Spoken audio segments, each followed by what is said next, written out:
Well, Lynn and Mia, since our original story aired last night, as you mentioned, Miss Shirley Spencer says maintenance crews did come out here. They started tearing things out. They brought out the sink, but she says the problem has only gotten worse. Anger and frustration is spilling over for Miss Shirley Spencer. I can't hardly talk because I've been exposed to toxic waste. KHOU 11 Matt Doherty first spoke to her yesterday at her unit at the Spanish Village Apartments in the Riverside Terrace neighborhood.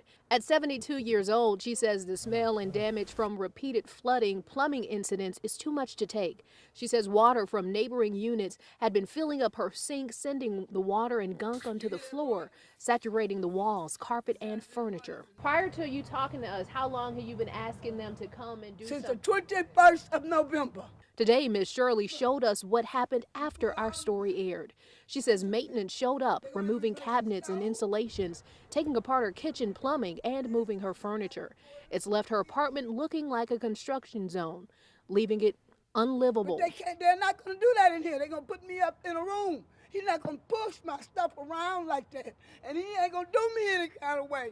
We went to the leasing office trying to speak to apartment employees. We need an owner's contact, somebody. Her apartment is not livable at all.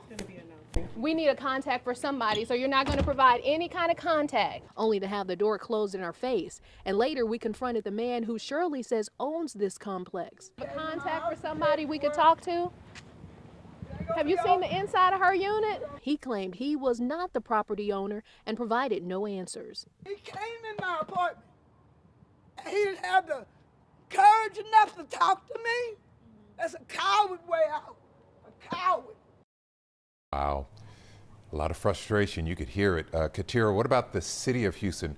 Are they doing anything about this?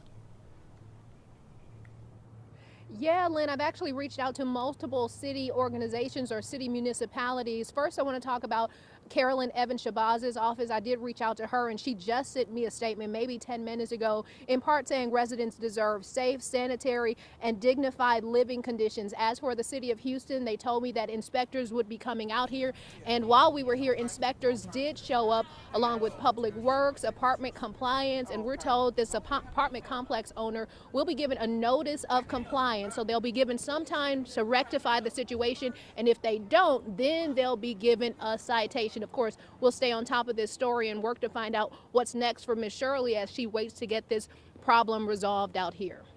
And then she's got to live in the mess while they figure it all out. Katira, thanks for looking into it.